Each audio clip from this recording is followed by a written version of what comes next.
Welcome back, everybody. This is Seed Wars number 34, and this is the second part of Conan the Barbarian.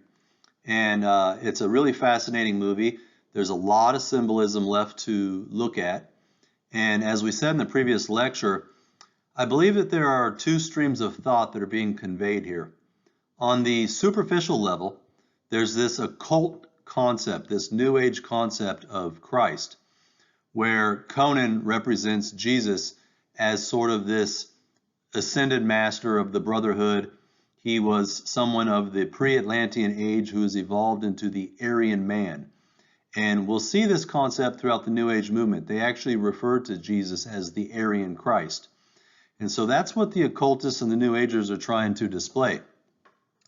But in reality, I believe that the Holy Spirit has also embedded his own message. And that is of the proto-evangelium of the Bible, that there are two seed lines, the seed of the woman and the seed of the serpent. And as we'll see going forward in the movie, Conan really represents the seed of the woman through that of the person of Jesus Christ, the Messiah, who is prophesied to destroy the serpent seed, which is exactly what Conan is going to do throughout the film. So, understanding that, we can proceed forward. And just a quick review from the last lecture, we know that Conan was a young boy. His father sat him down and he taught him the discipline of steel, that there was this secret enigma of steel that dated all the way back to the pre-flood area of the Atlantean world. And Conan's father wanted to impart onto Conan this knowledge. And so Conan becomes a disciple of this religion of steel, which is what the post-flood world was really all about in the days of Nimrod. Now, we see this barbarian horde involving Thulsa Doom come through Conan's village, slay everybody, including his mother. And this is the beginning of the enmity between the seed of the woman and the seed of the serpent, because at this moment going forward, Conan now has a future destiny, and that destiny is to avenge his family's death. And so going forward, we see that he is enslaved and shackled and put into bondage, and he spends the next 25 years developing into a massive, large, superhuman-looking man. And from there, he's taken to the east of where symbolically represents Babylon, and he's going to begin to learn the 7 sacred sciences that were revealed from the fallen angels to humanity before the flood. We're talking about things like chemistry and geometry and alchemy and poetry and metallurgy and all of the ancient occult teachings. And it's during this time that Conan begins to become an initiate or an ascended master. Eventually, he's thrust into the Colosseum, where he becomes the greatest gladiator of his day.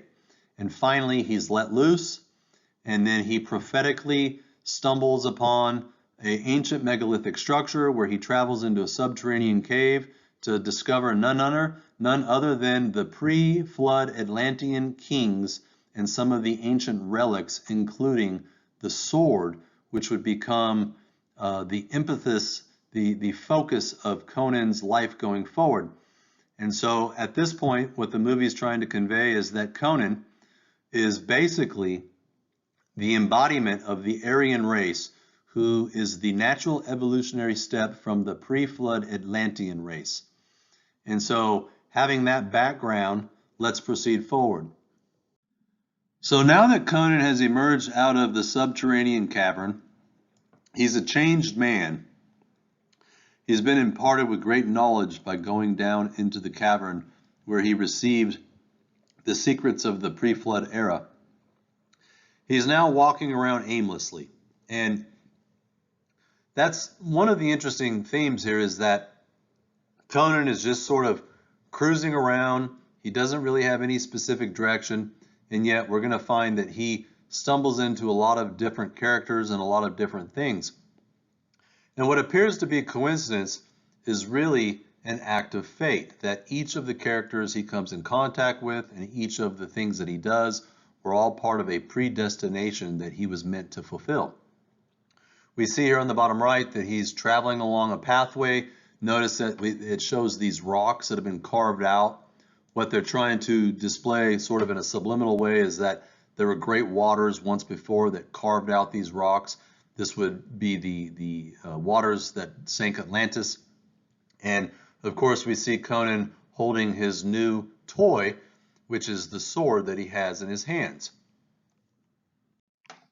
So next we come to a scene where Conan is wandering around and he ends up stumbling onto this little stone cottage where there's a woman who we'll find out in a moment is actually a witch.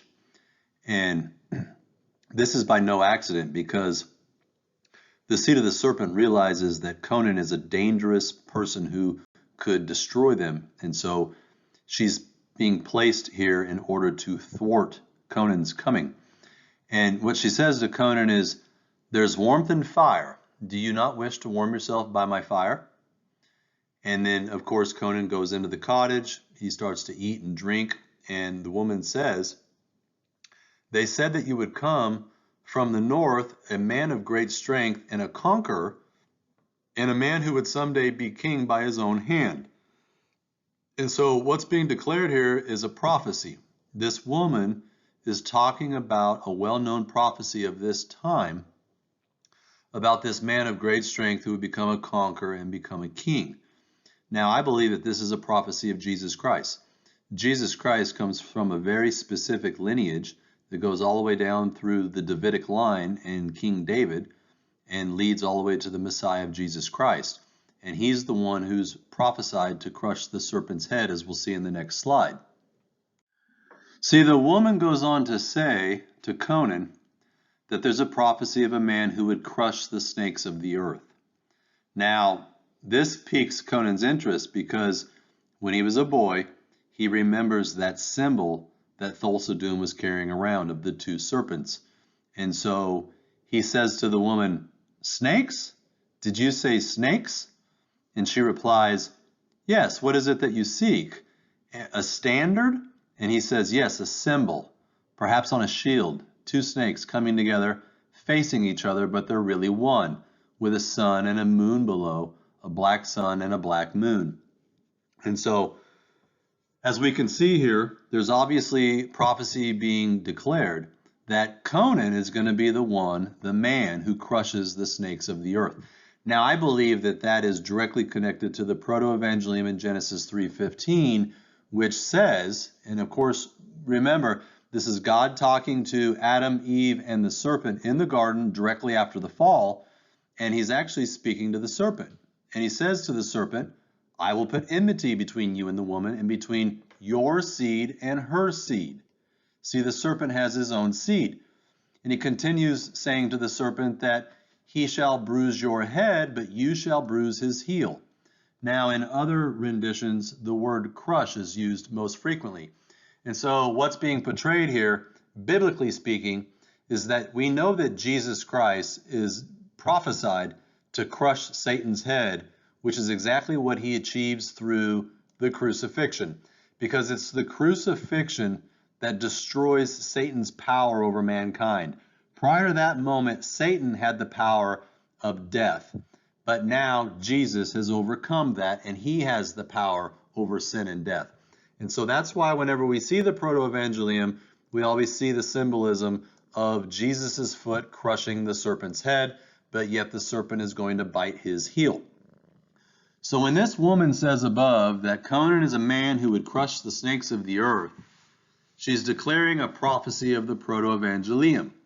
Now, the other interesting thing here is that they're talking about a standard. A standard is a symbol. It's like a flag or something that you put on a shield so that people can see it displayed. Now, we know that the Masonic Brotherhood are all about standards and symbols. And so what we'll find is that this Babylonian serpent cult throughout the movie, they represent this Masonic cabal that exists in the post-flood world under the reign of Nimrod. And we'll see that it has two snakes coming together, facing each other, but they're really one. And this represents the as above, so below philosophy of the secret societies that we'll look at in a moment. So it's interesting when you look at the symbol, we've got two snakes facing each other.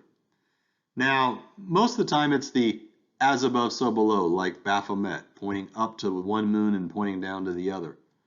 But we also refer to it as the law of reversal. See, pointing up is the opposite of pointing down.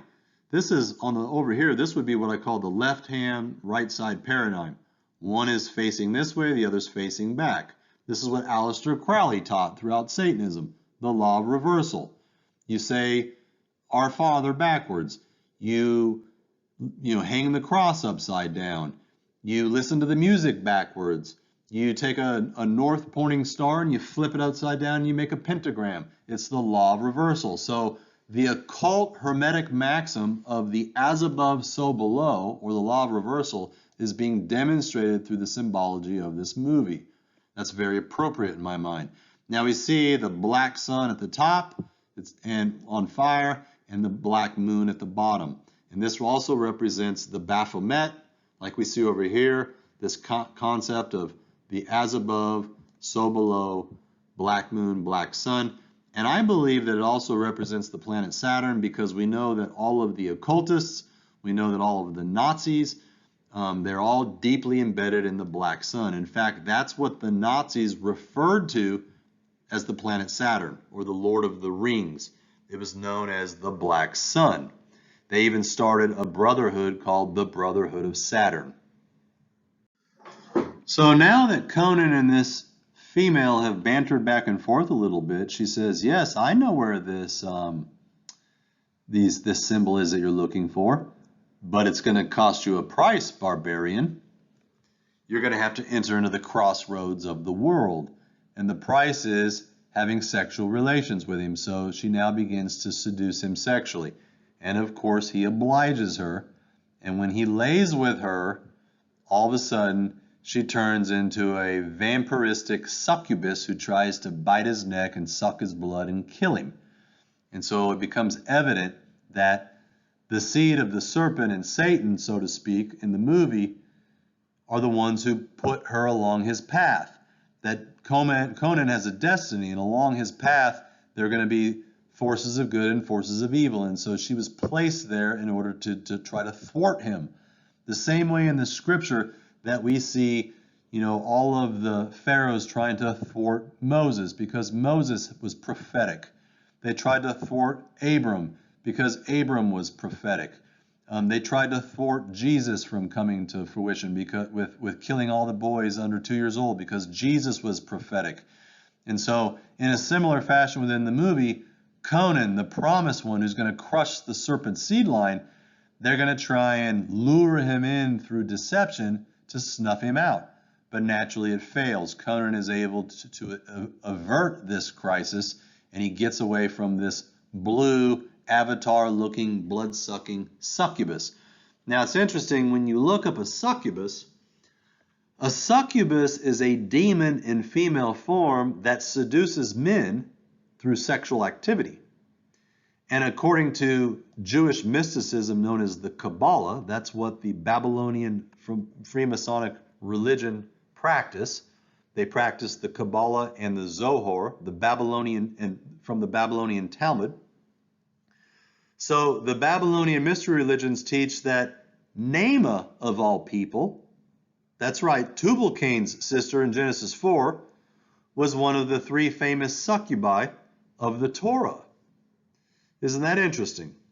And so again, we're seeing this connection between the seed of the serpent, of Cain and his lineage Tubal-Cain, and even according to Jewish mystical lore, even Tubal-Cain's sister Naamah is the one who is a succubus. Now, the reason I think that is pertinent is because it's interesting that this succubus here tries to mate with Conan. And I believe we're going to see in a future lecture, there's a great deal of evidence to confirm that possibly Noah's wife was Naamah.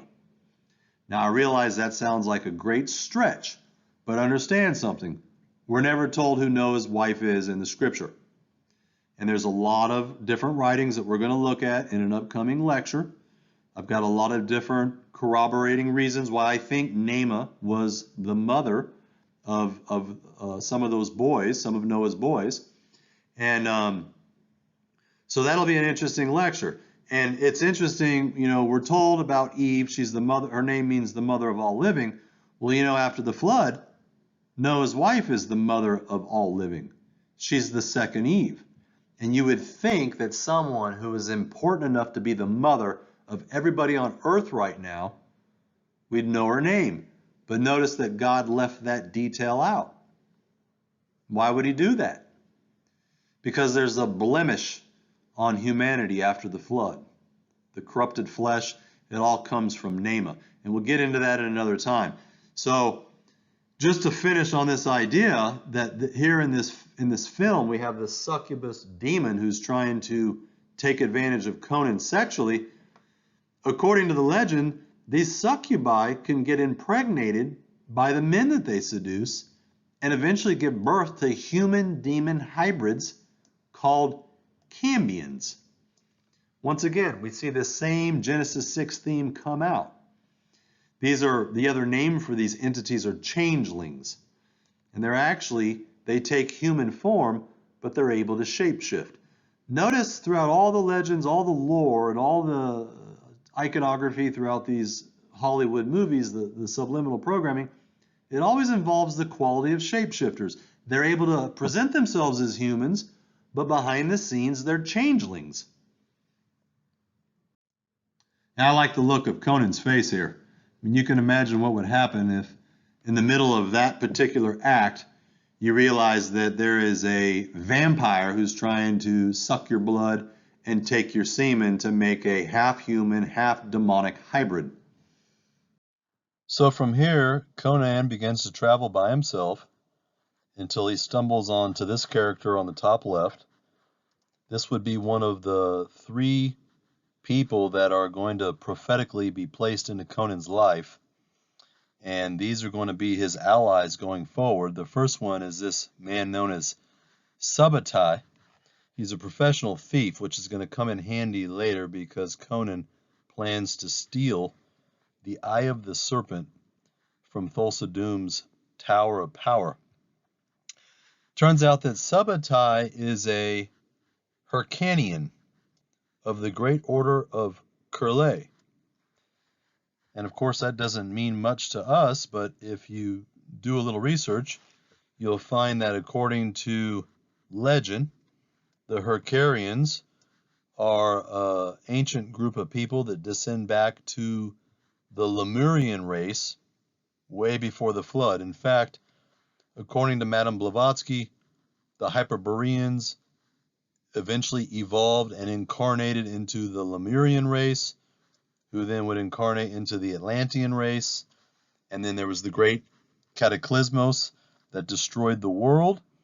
But the Atlantean race, at least those who were of the ascended masters, those who were part of the Atlantean race that had the highest spiritual evolution, they were able to survive the cataclysmos and reemerge through the incarnation of the Aryan race, which of course is what's being symbolized through the person of Conan throughout the film. And so we pick up, Conan picks up his new sidekick here, Subotai, who dates all the way back to the ancient Lemurian race well before the flood. And as they travel together now as companions, they come across this very Masonic looking city that has all of the kind of classic medieval architecture, the old stone buildings, the old, you see a royal arch here. And, when you really go back, way back into antiquity, you begin to see that it's the ancient stonemasons who developed all the architecture, really going back to Cain. When Cain was exiled from Eden, he built the first city named after his son. And then later we see that Tubal-Cain becomes a master mason and continues to develop the architecture and begins to use the brass and the metals. And then, of course, Nimrod picks it up after the flood as being one of the major grandmaster masons in the post-flood era and begins all of the major architecture. So, eventually the architecture would lead to all of the castles and the pillars and the royal arches throughout all of the medieval times, even up into the Renaissance. And today, we take it for granted because we've been surrounded by architecture from the moment that we were born and entered into the system. But we have to remember that there was a time when mankind didn't know how to build a royal arch or a pillar, a circular pillar. And the geometry and the different skills required to learn that came about through the 7 sacred sciences, the fallen angel technology, and the birth of the ancient stonemasons, who were the Nephilim before the flood, the ones who built all the megalithic structures. So now that Conan and Subotai have stumbled onto this Masonic city, they're going to go in and do a little investigating. And they come rolling up on this cat right here, and they start to interrogate him. And Conan says, "Hey, have you seen 2 snakes coming together over a black sun?" And at first this guy says, "I know nothing." But eventually they get it out of him. He says, "It's a magnificent standard. The only ones I know are sets in those cursed towers. They've spread to every city. 2 years ago, it was just a snake cult, but now they're everywhere. They are deceivers. They murder people in the night. They live in the tower of the Serpent. It's said to have riches without end, and the greatest jewel of all, the eye of the serpent. Do you know what horrors lie beyond that wall?" So I think there's some interesting symbolism here. This cult, it started off as a simple snake cult, but right away it grew very quickly until it took over the entire planet. They're deceivers. We know that that's who, biblically speaking, that's who the Nakash is. He's the beguiler, the deceiver. They murder people in the night. We're going to find out why that is. It's like all satanic organizations. They do rituals in order to consume the blood. They do satanic rituals. Lastly, he says they live in the Tower of the Serpent. We're going to take a look at these towers. You can see this one here. It has all of the serpent imagery on it. And within these towers are said to be the greatest jewel of all, the eye of the serpent. And we'll take a look at that in a moment. So we're now introduced to the eye of the serpent. This is a famous jewel that belongs to Thulsa Doom, and it's protected by a literal serpent that you can see on the top right. This is the eye of the serpent.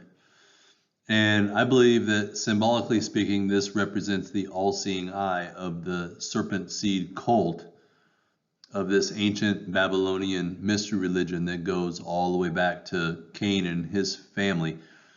Now, we're all familiar with the all-seeing eye kind of symbology throughout Hollywood. We know that the rich and the famous like to make the triangle with their hands, and that represents the pyramid, the Tower of Babel, and the Babylonian system. We know that Hollywood elites like to cover one eye, and that represents the all-seeing eye. And then, of course, the dollar bill has the all-seeing eye, and many movies throughout Hollywood will demonstrate it, such as The Lord of the Rings, which has the reptilian slit inside of the all-seeing eye.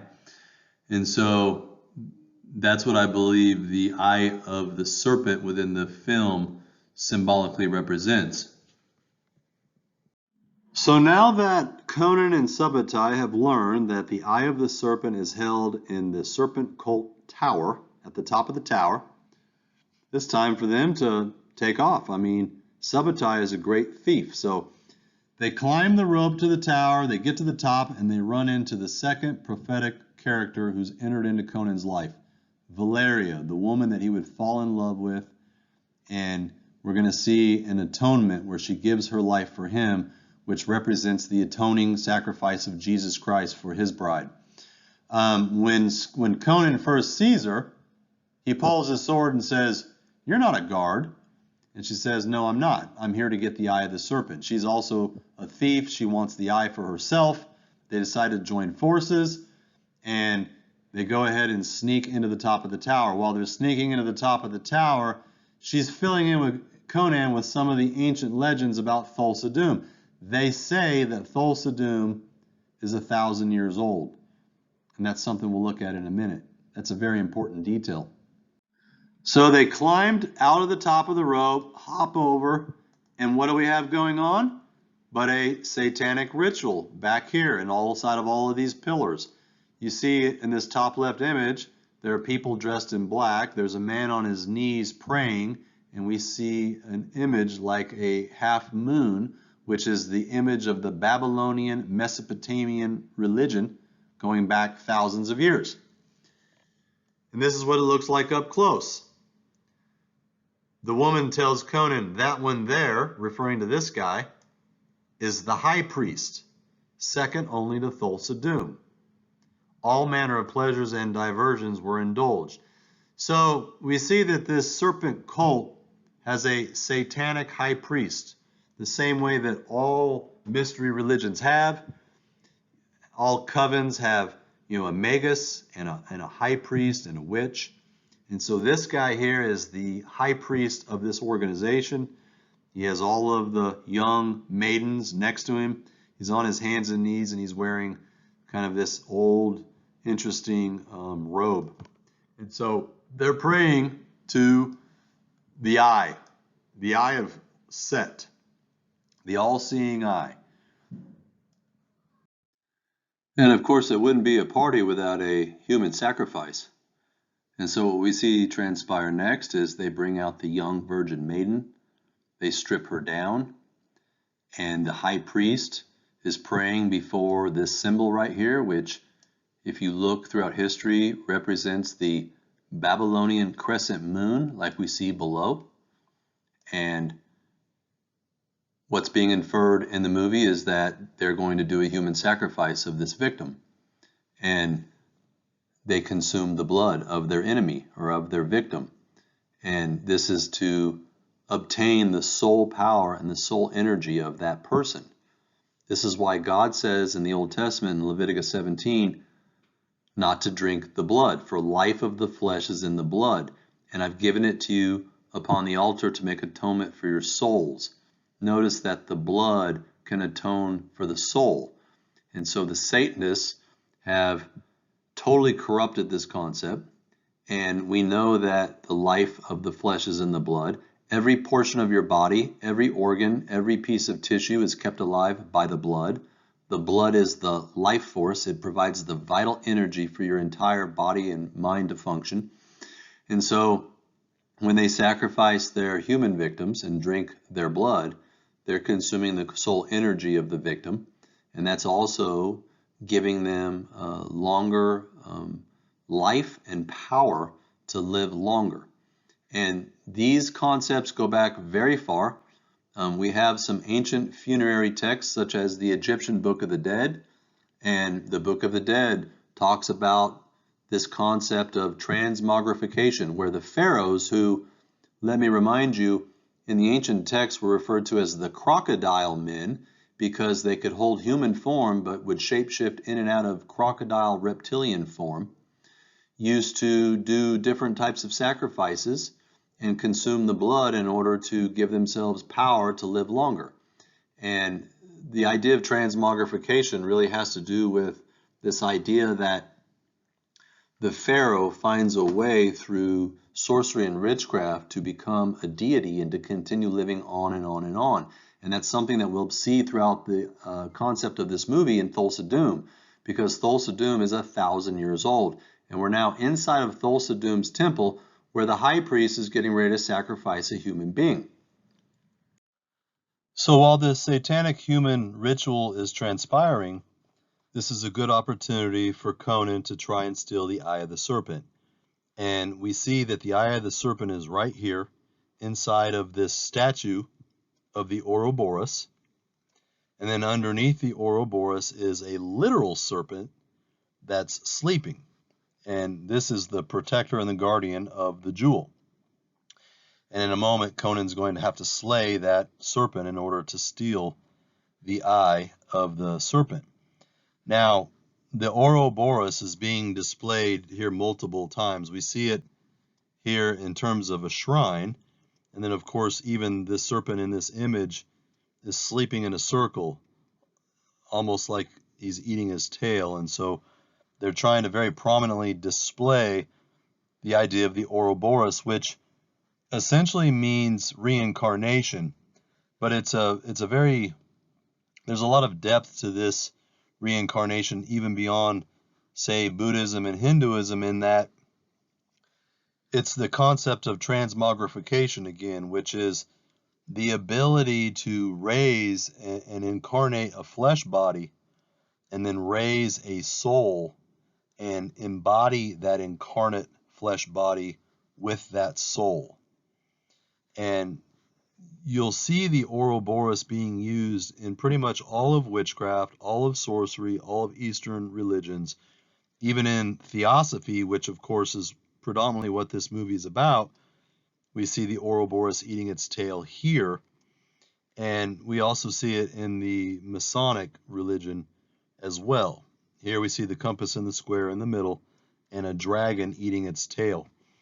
And so essentially what this Ouroboros really means is this concept of being able to transmogrify and place a spirit inside of a flesh body. And this takes us back to the Book of the Dead. This is the primary reason that the Egyptians used to preserve all of the organs of the pharaohs, and then they would mummify them in such a way that even today, if you were to unwrap them, their flesh is still intact. They haven't corrupted and rotted and degenerated like most corpses. They've been preserved in a very unusual way, and it's because that according to the Book of the Dead and the rituals that these ancient pharaohs and crocodile gods were doing, they had found a way to raise their spirit from the netherworld and reincarnate into a new body, which would allow the pharaoh, even when he became an old man and he was about to die, that was okay because his spirit was going to go down into the nether region. And then they had come up with rituals, witchcraft, which always involved human sacrifice. And it was through the ritual and the transmogrification that they were then able to transfer the spirit of the pharaoh into a new body so that he could live on through the next cycle. And essentially what's being emphasized in this film in a subliminal way is that this is the way that Thulsa Doom has been able to maintain his life for a millennia. That eventually he does age, even though it's very slowly because he is consuming the blood. But eventually he will age and that body will die. But before it dies, there will be a transmogrification process of transferring his spirit to a new, younger, incarnate body so that he can live on. And that's how he survived 1,000 years. Now, I realize on the surface that it sounds like a lot of mumbo jumbo, but you know, the occult is supernatural. We're dealing with spiritual concepts here. This isn't science. This isn't something that you can put under a microscope or a telescope. You can't put this inside of a box. These are ancient witchcraft and sorcery. And if you really want to try and get the best grasp for transmogrification, then watching the Mummy series would be the best way to learn it, because that's exactly what takes place. You know, the movie The Mummy, it came out in 1999, which, let me remind you, it's the law of reversal. So they flip everything. So to an occultist, that would really be a 666, not a 999. But notice how we have the pyramids pointing up, and then the way that they've carved the sky looks like a pyramid pointing down. Same thing with how they've highlighted the M in Mummy. See how this is highlighted here? So we have a pyramid pointing down and a pyramid pointing up. It represents this as above, so below philosophy of Hermeticism, of how the spirit realm can link up with the physical realm, not just through demonic possession, but through actual incarnation and resurrection, which is a counterfeit of the resurrection of Jesus Christ because it's totally demonic. But throughout the movie The Mummy, you know, human beings have to recite demonic rituals and use ancient relics and artifacts to bring about and revive the mummy, literally. So it's a resurrection of the dead. And then as the mummy begins to consume human beings throughout the movie and eat their flesh and drink their blood, we see his body begin to revive slowly until he becomes completely intact and takes on the human form again. And then once the mummy has regained his strength and composure, he's now interested in bringing back his dead ancient wife. And so he has to then go through the ancient, uses the Book of the Dead in the film to do the witchcraft and the sorcery. And we see him begin to revive all of these skeletons and mummies around him. But he has to sacrifice another human being in order to do the transmogrification process of evacuating the soul of this human being through death and inviting the ancient soul of his wife to incarnate into this body. And so, the Egyptians were really the masters at doing this entire process. And that's why we have all of the mummification process that exists. On the bottom right, you can see how we have all of these little containers. And according to the ancient funeral texts, they would carefully take out the brain, the heart, the lungs, the liver, and all of the organs and place them with different chemicals to preserve them. And then they would mummify the body and preserve it in such a way because they completely believed and anticipated that one day the spirit would be reanimated with the flesh. And one can't help if this process may be utilized in the production of the Antichrist. The Antichrist will not be the final Antichrist. John, in the book of John, he said there were many Antichrists along the way, and the spirit of Antichrist already exists on the planet. But then there'll be the final culmination of the book of Revelation where the Antichrist will emerge on the scene.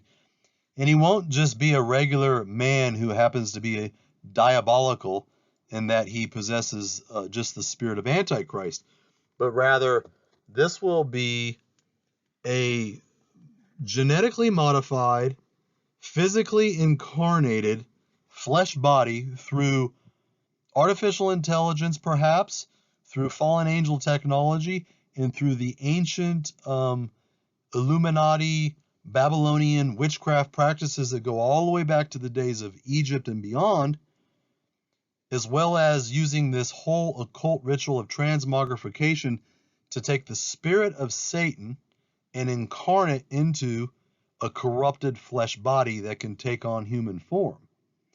So that essentially what we have is a counterfeit of Jesus Christ, who is God in the flesh.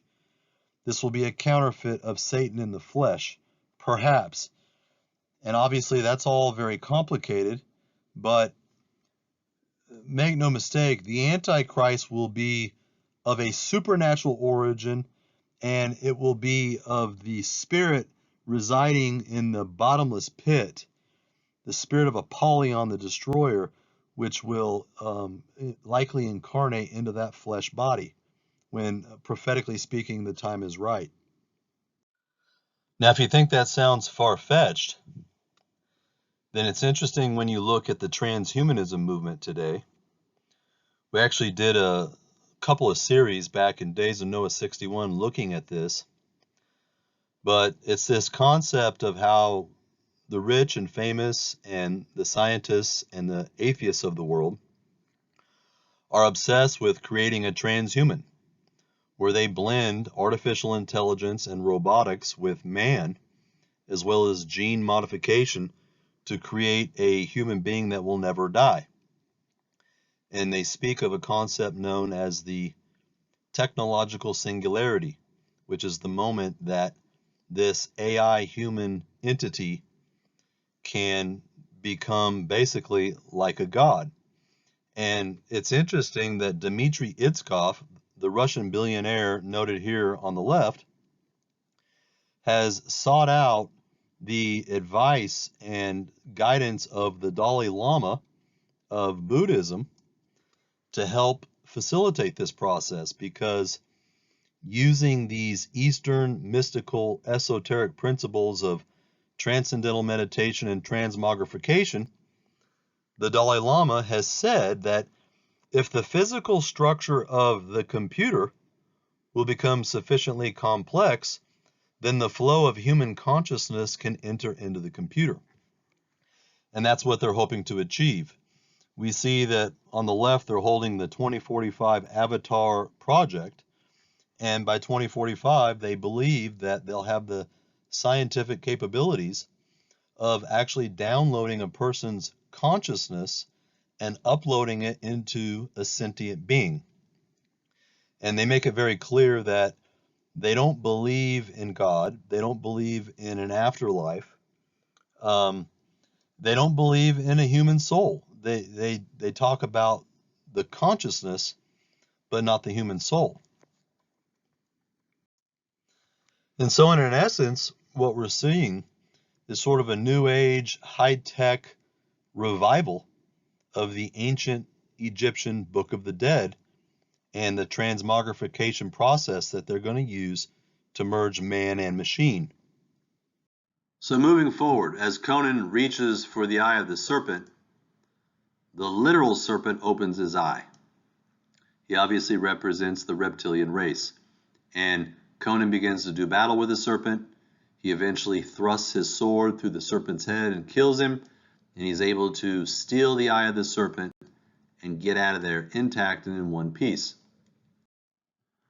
Okay, so now that Conan and his allies have stole the eye of the serpent and escaped Thulsa-Doom's towers, there's a famous king who lives in the area.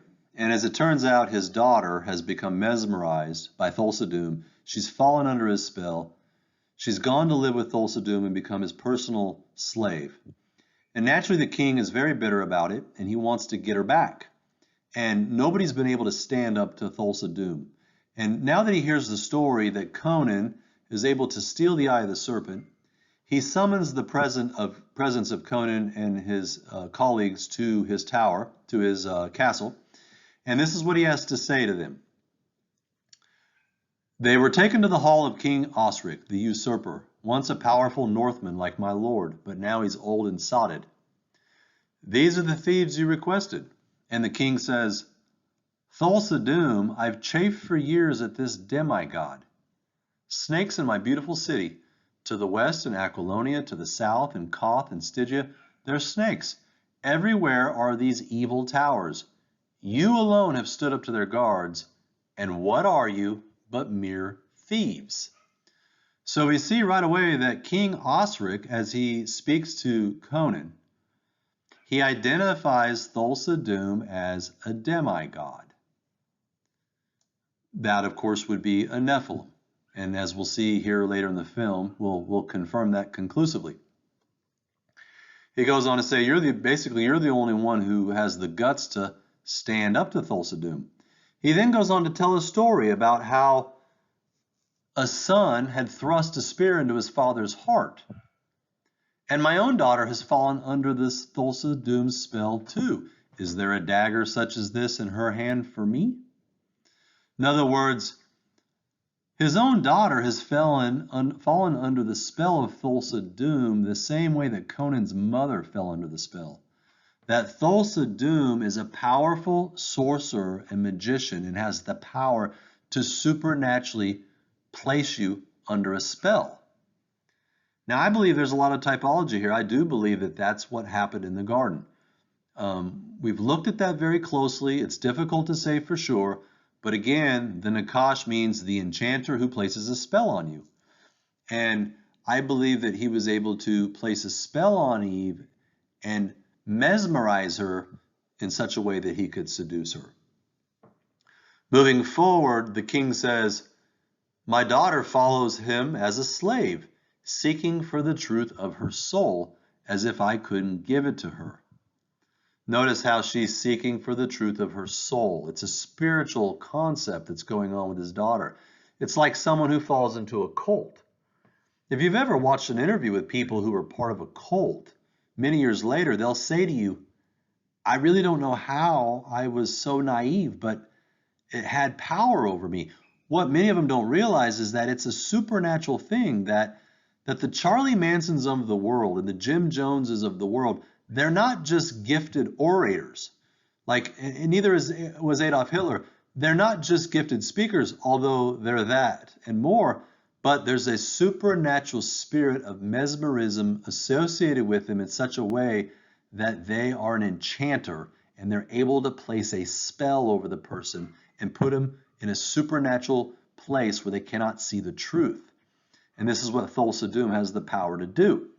And so the king says, as we speak, my daughter travels east to Thulsa Doom and his mountain of power. Now, we've heard about the towers with the snakes. This is the first time we hear of the mountain of power. This is going to represent Nimrod and the Tower of Babel. We'll look at it in a moment. He goes on to say that she is to be his. In other words, he's going to marry her. He's going to take her as his woman. The same way that the sons of God did before the flood. They took the wives. And that's what's being symbolized here.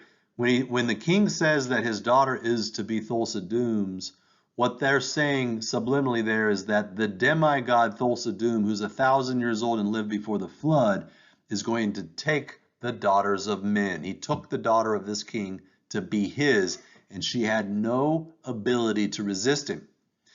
He then proposes a proposal to Conan, and he says, if you steal my daughter back, then I'll give you all the money you want. And he dumps out a whole pile of rubies and gold. Take all you can carry. There's more. There's much more. Enough to become a king yourself.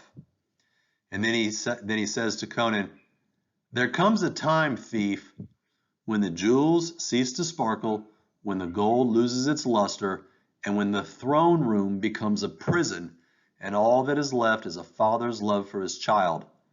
And then lastly, he says, to hell with Thulsa Doom. He's evil, he's a sorcerer, and he can summon demons. His followers' only purpose is to die in his service. There are thousands of his followers, and the mountain of power where he lives is said to be impregnable. So the king demonstrates that it doesn't matter how much money you got, you cannot buy happiness. You can have all the money in the world, but it will not satisfy your spiritual needs. And he tells Conan that Thulsa Doom is evil, he's a sorcerer, and he can summon demons. So we know that he's a necromancer and within witchcraft. And he says that his followers' only purpose is to die in his service. So it's truly a cult where all those who follow him, all he has to do is snap his fingers and they will die for him, as we'll see demonstrated in a moment. So now that King Osric has hired Conan to go back and steal his daughter from Thulsa Doom, the narrator says, they told my lord the way to the mountain of power. They told him to throw down his sword and return to the earth. Time enough for the earth and the grave. Once great men lived here, giants, gods. Once, but long ago. It was here that I met my master. It was no accident, nor is it mere chance that I am the teller of this tale. So this is the narrator here. He's the third member of the party. We have Subotai, the thief. Then we have Valeria, the woman. Now we're meeting, this guy's name is Akiro. He's a wizard. And he's the narrator, and notice what he says. He says that once great men lived here. They were giants, also known as gods, long ago. This is obviously in reference to the Nephilim, the pre-flood giants, the men of renown, the men of myth. He goes on to say, I met my master and it was no accident, nor was it mere chance. In other words, what he's demonstrating throughout the film is that none of the scenes in the movie are by accident. Running into the succubus wasn't by accident. That was something sent by Satan to thwart Conan. Running into Subotai, the thief, was not an accident. It's the thief who was going to show him how to steal the jewel. Running into all of these different characters was no accident. It was all part of a prophetic role, the same way that the Bible is full of hundreds of prophecies. Prophecies of the seed of the woman, prophecies of the seed of the serpent, prophecies of the coming of the Savior of the world. It's all God's sovereignty and providence. So from here, Conan travels to the Mountain of Doom, and he comes to the mounds where he meets the wizard Akiro. And this is what Akiro says. I am a wizard. This place is kept by the spirits of powerful gods and the spirits of kings. These mounds have been here since the time of the Titans. Kings are buried in them, great kings. I sing of the tales of the battles, the heroes, the witches, and the women. Nobody bothers me down here, not even Thulsa Doom. So right here in this little short excerpt, the wizard Akiro gives us all kinds of information. Number one, this place is kept by the spirits of powerful gods and the spirits of the kings. He's referring to the pre-flood Atlantean kings, the demi-gods, the Nephilim. And we know, according to the book of Enoch, that when God destroyed these Nephilim abominations with the flood, that their bodies, their spirits came out. Their disembodied spirits came out, and God declared that they would continue to roam the earth, torturing humanity. So Akiro is very accurate here when he says that the spirits of these kings continue to live. And then he goes on to say that these mounds, referring to these ancient giant megalithic stones, have been here since the Titans, the time of the Titans, which is the pre-flood world. In other words, the Titans are the giants who put up all the megalithic structures. That's what we've been saying for a long time. There's nobody else that could have done it other than the huge Nephilim giants. They're the only ones that can put 200-ton stones together. He goes on to say that the kings are buried inside of these tombs, the great kings. So some of these megalithic structures are burial grounds for the ancient bones of the mighty Nephilim. Lastly, he said, I sing of the tales of the battles. The tales are the myths. Remember, the Nephilim are the men of renown. They are the men of the legends and the myths and the sagas of the ancient times, like Hercules. And so he sings of the battles and the heroes, which, if you recall from previous lectures, the actual etymology of the word hero means and translates as demigod. First mentioned in Homer's Iliad and Hesiod's Odyssey, where they were talking about the demigod, half human, half gods. So when he says heroes, he's not talking about, brave, courageous men. He's talking about the battle of the heroes, the battle of the Titans, the demigods. And he mentions witches, and then, of course, he lists off women. Why would he mention women in that sentence? Because we know that these Titans took the women as their wives. Moving forward, we finally come to the Tower of Power, up here in the top left. This is Thulsa Doom's main haven. This is where he does all of his occult witchcraft on his followers. And you can see thousands of followers down at the base. And Thulsa Doom lives up at the top. This clearly represents the Tower of Babel and the Nimrod Babylonian system that existed. Several lectures ago, we demonstrated that the dollar bill represents the unfinished pyramid, which was the Tower of Babel.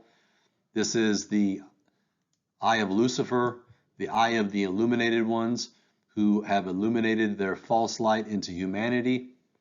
And so the same way that we see all of the peasants down below and the god kings and the royal bloodlines at the top, that's exactly what we see throughout the Masonic religion. That at the bottom you don't know anything, but as you start to walk up the pyramids and you take the initiations and you learn the occult knowledge, you get closer to the top until eventually you take the Luciferian initiation. You deny the holy word of God, you deny Jesus Christ the Messiah, and you become part of the serpent seed Luciferian Babylonian religion.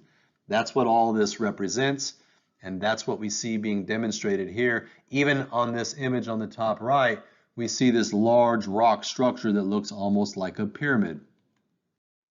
In fact, earlier, King Osric actually said that, as we speak, my daughter travels to the east to Thulsa Doom and his Mountain of Power. And that's an interesting title that he chose because in the Jewish dictionary, the ancient writers actually referred to the Tower of Babel as the Tower of Power. And so it's evident that this Mountain of Power symbolically represents Nimrod's Tower of Power. And they've even gone to great lengths of choosing this stone right here that has an unfinished capstone. There's no top on it, exactly like we see with the dollar bill. So Conan's got to sneak his way in. So he comes up on this guy right here, beats him up, knocks him out, takes his robe, and he comes into Thulsa Dome's camp here. And this is him hanging out right here, and he's listening to Thulsa Doom. Now, Thulsa Doom presents himself the way that you would expect Caesar or Pharaoh or a great god king to do. He comes out on the apex of the mountain of power. He's standing in his royal embroidery, and he has his satanic high priest to the left and to the right. And he says to his followers, "I see you. I have watched you for 1,000 years." And then the people begin to chant, "Doom, doom, doom, doom." And then he says, "Who among you still fears death? Who will not face emptiness?" And then there's a silence, and he's able to sense that there's something not right, that one of these followers are not right. And he sends his two boys, his two henchmen here, to go, and they tackle Conan, and they drag him to Thulsa Doom's presence. Meanwhile, they show an image of the King Orsic's daughter, the one who is meant to be Thulsa Doom's partner, the one that he's mesmerized, the one that he took the daughters of men to lie with and create the hybrids. And it's interesting when you look at all the symbolism. We obviously see above the all-seeing eye with the two serpents portrayed outside of it. And this obviously embodies the entire serpent seed, reptilian, Illuminati bloodlines and all that pertains to them. Now, I want to stop real quick and just take a look at Thulsa Doom in this embroidery that he's wearing. He's wearing something called a stylus on his head. This is what the Egyptian pharaohs used to wear. And we did a lecture, I think it was Seed Wars number 17, where we looked at the Egyptian gods. And all of the pharaohs wore this stylized headdress called a Urarius.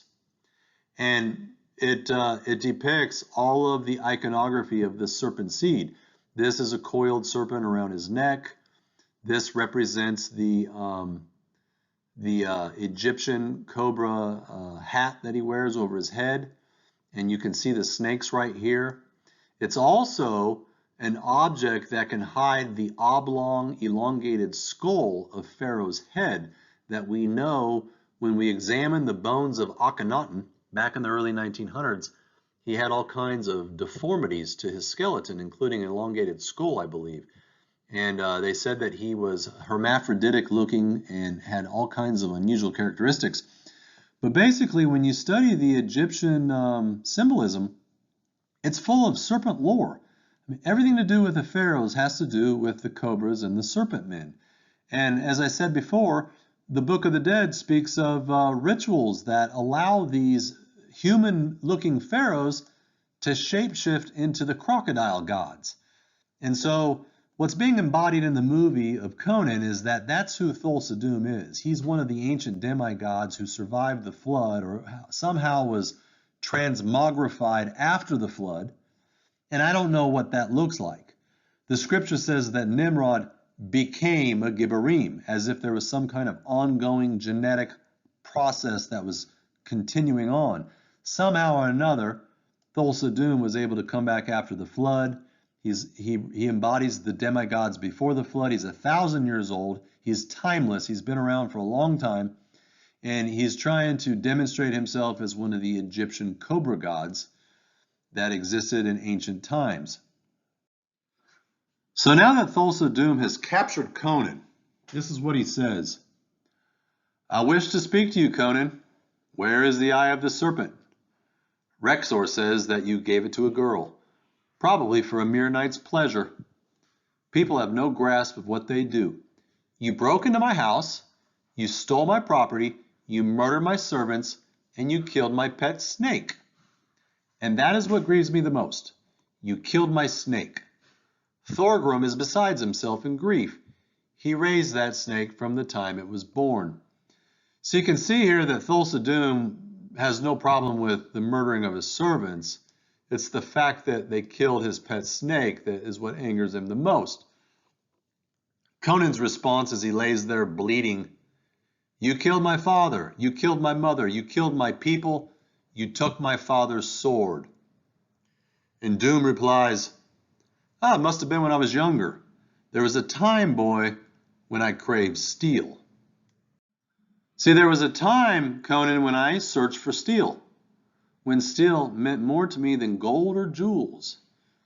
The riddle of the steel. Yes, you know what it is, don't you, boy? Shall I tell you? It's the least I can do. Steel isn't strong, boy. Flesh is stronger. Look around you, there on the rocks. You see that beautiful girl? Come to me, my child. Now that is strength, boy. That is power. What he's referring to, as we see here in the images, is he looks up on the rocks and he points to this girl and he says, "Come to me, my child." And she opens up her arms and she jumps right off the cliff and kills herself. Then a moment later, he thrusts a sword inside of another one of his servants' bodies and bleeds them out and kills them. And what he's demonstrating is that he now has the power over human flesh. He has power over the human spirit. That when he was young, when the secrets of steel were revealed throughout the world, it was an enigma, and he was enamored with that. But as he became the great necromancer and occultist that he's surmised to be, he now has the power of human beings, and steel is nothing compared to controlling humans. That's why he says, now that is power. That is strength, boy. The strength and power of flesh. What is steel compared to the hand that wields it? The strength of your body, the desire in your heart. I gave you this, Conan. Such a waste. Contemplate that on the Tree of Woe. Crucify him. So what he's saying here is that when he says, the strength of your body and the desire in your heart, that I gave you this, in other words, he's saying, if it wasn't for me who came and killed your family and took that sword, you would have never been thrust into a life that turned you into this strong, huge barbarian who has all this burning desire of revenge in your life. And so he is sort of espousing that he created Conan, that he gave Conan a purpose, if you will. And then he declares the same way that Pontius Pilate declared it, crucify him, which clearly symbolizes Conan as being that of Jesus Christ. So they take Conan out to the desert and they crucify him on the Tree of Woe. And this is obviously a depiction to the crucifixion of Jesus Christ. Jesus is really the only other character or figure throughout human history that has a death of such notoriety that everybody on the planet understands that he was crucified. And so, you know, the authors of the movie place this within the film for a reason. Now, the tree is very interesting. What's trying to be implied symbolically is that this is a very ancient tree. You can see how thick and big it is, and you can see that the roots extend very deep into the ground.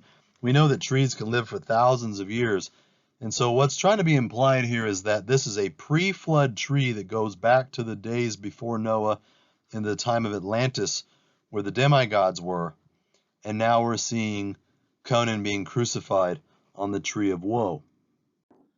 So I believe this is symbolic of the proto-evangelium once again, the two seed lines, that God declared there would be enmity between the serpent and the woman, and between the serpent seed and her seed. The Messiah, Jesus, will bruise your head, serpent, and that's yet to be displayed, but we'll see that later in the movie when Conan cuts the head off of Thulsa Doom. But now we're seeing the fulfillment of Genesis 3:15, where the serpent will bruise his heel, which we know is in reference to the crucifixion of Christ. We even see the cut in the side of Conan, which represents where they thrust the spear into his side to see if he was dead. So I think this is a good place to stop. I thought I'd give you a little teaser of the next and final lecture regarding Conan, but we're going to find out that Thulsa Doom, who's 1,000 years old, the pre-flood demi-god, is actually a reptilian shape-shifting serpent seed. So on that note, Godspeed, and we'll see you on the next one.